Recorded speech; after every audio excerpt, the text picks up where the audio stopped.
இன்னைக்கு உலகமே யாரை பார்த்து மிரளதோ இல்லையோ, ஆனால் வடகொரியா இப்போ என்ன பண்ணுவாங்கன்னு தெரியாமல் எல்லாருமே உன்னிப்பாக கவனிச்சுக்கிட்டு இருக்காங்க.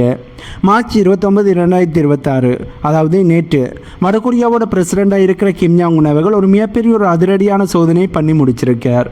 இது சாதாரணமான மிசைல் சோதனை இல்லை, அமெரிக்கா வரைக்கும் நேரடியாக குறிவைக்கக்கூடிய ஒரு பயங்கரமான அப்டேட்.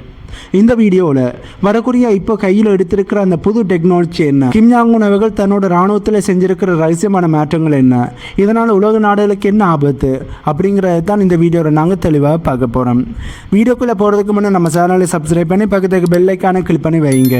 அப்போ தான் நான் போடக்கூடிய வீடியோஸை நீங்கள் உடனுக்குடன் பார்க்க முடியும். அண்ட் இந்த வீடியோ ஸ்கிப் பண்ணாமல் முழுமையாக பாருங்கள், ஏன்னா இந்த வீடியோவில் நான் சொல்ல போகிற தகவல்கள் கண்டிப்பாக உங்களுக்கு மிகப்பெரிய ஒரு ஆச்சரியத்தை ஏற்படுத்தும். முதல்ல நாம் இந்த மிசைலில் இருக்கிற இன்ஜினை பற்றி தான் பார்க்கணும். வடகொரியா இப்போ புதுசாக சோலிட் ஃபியூல் என்ஜினை சோதனை செய்திருக்காங்க. இதில் என்ன ஸ்பெஷல் இருக்குன்ற கேள்வி உங்களுக்கு எழும்பும். இதில் கார்பன் ஃபைபர் கம்போசிட் மெட்டீரியலை பயன்படுத்தி இருக்காங்க. இதனால் என்ஜின் செம ஸ்ட்ராங்காக இருக்கும், அதே சமயம் எடையும் ரொம்ப கம்மியாக இருக்கும். செப்டம்பர் 2025 வடகொரியா ஒரு சோதனை பண்ணப்போ அதோட த்ரெட்ஸ், அதாவது உந்து விசை 1971 கிலோ நியூட்டனாக இருந்துச்சு.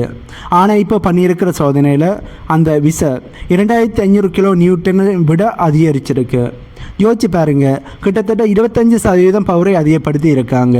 இது எதுக்காகண்டா ரொம்ப தூரம் பாயக்கூடிய அதிகமான வெடிகுண்டுகளை சுமந்து கொண்டு போகக்கூடிய ஹவான்சோங் 20 ICBM மிசைல்களுக்காகத்தான் இது.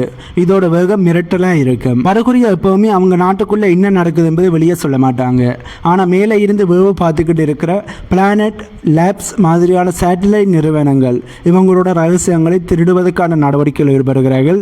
ரகசிய இராணுவ தளங்களில் என்னென்ன வெப்பன்ஸ் இருக்கு என்பதை மேலே இருந்து பார்த்து, அதாவது பெரிய ஃபைட்டர் ஜெட்டாக இருக்கணும், டேங்கர் விமானங்களாக இருக்கட்டும், அதெல்லாம் ரன்வேயில் இருந்தால் இது மேலே இருந்தே பார்த்து நோட்டம் விட்டு அந்த தகவல்களை தங்களுடைய நாட்டு அதிகாரிகளுக்கு சொல்லிவிடும். வடகொரியா இப்போ ஒபிஷியலாக மார்ச் 29 தான் இந்த செய்தியை வெளியிட்டிருக்காங்க.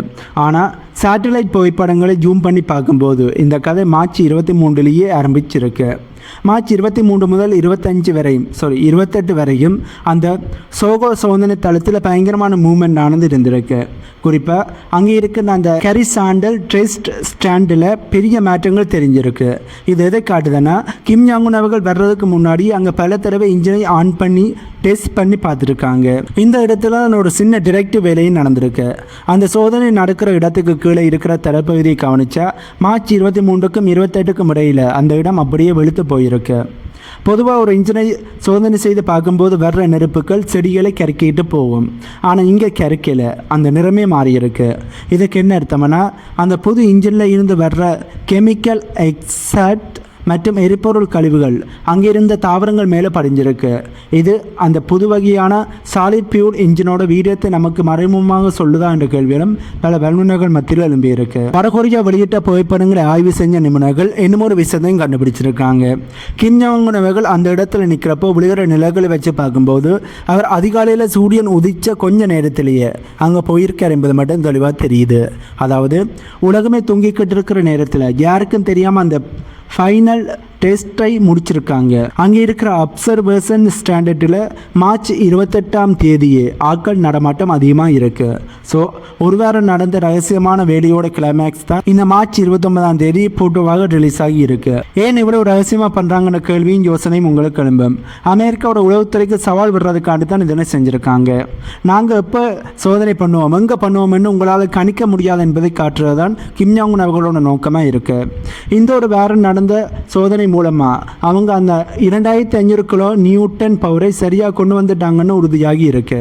அப்புறம் தான் கிம்மை அங்கே கூட்டிக்கிட்டு போயிருக்காங்க.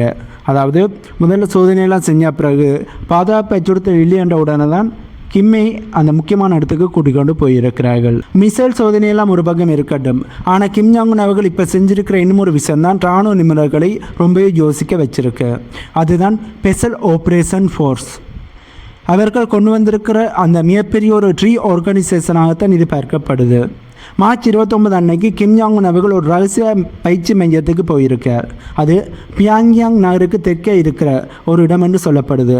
அங்கே இருக்கின்ற எலைட் கமாண்டர்கள், அதாவது அந்த நாட்டிலேயே ரொம்பவே திறமையான வீரர்களுக்கு பயிற்சி கொடுக்கிறதாகவும் அதனை கிம் ஜாங் உன் அவர்கள் நேரில் பார்த்துருக்காருன்னு சொல்லப்படுது.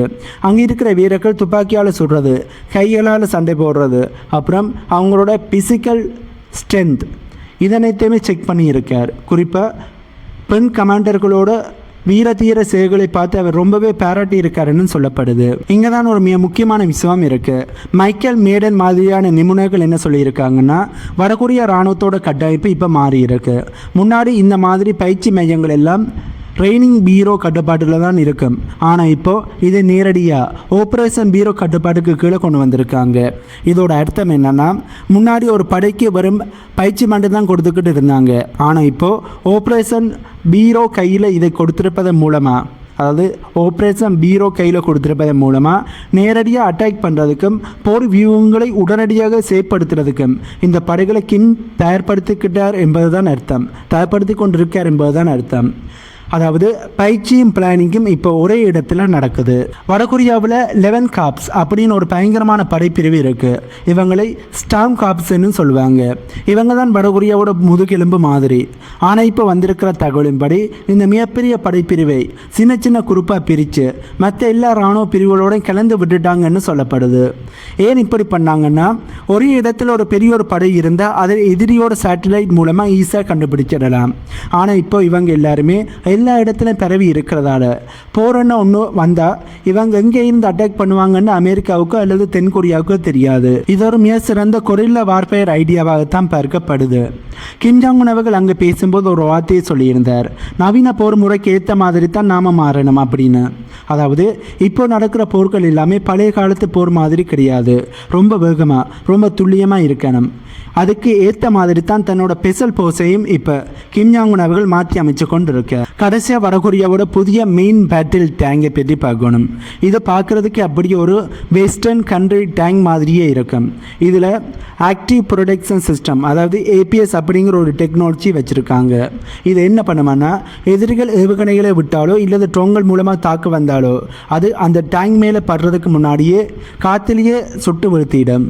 ரைசா உக்ரைன் போரில் ட்ரோன்கள் எவ்வளோ பெரிய ஒரு பாதிப்பை ஏற்படுத்திச்சது என்பது நமக்கு தெரியும். அதை பார்த்து கற்றுக்கிட்ட வடகொரியா இப்போ ட்ரோன்களை சமாளிக்கிற மாதிரியான ட்ரெயின்களே ரெடி பண்ணி கொண்டிருக்காங்க. 100% சக்ஸஸ் ரேட் அப்படின்னு கிம் ஜாங் உன் அவர்கள் ரொம்ப பெருமையாக சொல்லியிருக்கார். ஸோ இதையெல்லாம் வச்சு பார்க்கும்போது வடகொரியா வெறும் மிரட்டலை மட்டும் விடையல, நிஜமாகவே தங்களோட பலத்தை வேறு லெவலுக்கு கொண்டு போய் கொண்டிருக்காங்க.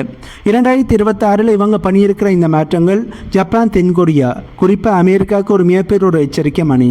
இதுக்கப்புறம் மற்ற நாடுகள் எப்படி ரியாக்ட் பண்ண போகிறாங்க அப்படிங்கிறதை வெயிட் பண்ணி தான் நாங்கள் பார்க்கணும்.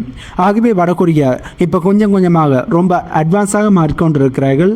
அண்ட் வடகொரியாவோட செய்திகள், அதுவும் ரொம்ப முக்கியமான செய்திகள் இப்போ அடிக்கடி ரிலீஸ் ஆக ஆரம்பிச்சிருக்கு.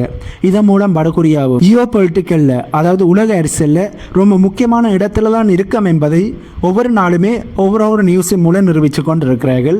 இதனால் வடகொரியா மேலே இருக்கின்ற பயன்தான் அமெரிக்காவுக்கும் மேற்குலக நாடுகளுக்கும் இப்போ அதிகமாக மாற ஆரம்பிச்சிருக்கு. ஆகவே இந்த வீடியோவில் நான் சொன்ன தகவல்கள் உங்களுக்கு புதிதாக இருந்திருக்குமென்னு நம்புகிறேன். இந்த தகவல்கள் உங்களுக்கு புதிதாக இருந்தால் இந்த வீடியோக்கு லைக் பண்ணி நம்ம சேனலை சப்ஸ்கிரைப் பண்ணி பக்கத்துக்கு பெல் ஐக்கானை கிளிக் பண்ணி வைங்க. அப்போ தான் நான் போடக்கூடிய வீடியோஸை நீங்கள் உடனுக்குடன் பார்க்க முடியும். இன்னும் ஒரு புதிதான தகவல்கள் உள்ளடங்கிய புதிய வீடியோவில் உங்களை வந்து மீட் பண்ணுறேன்.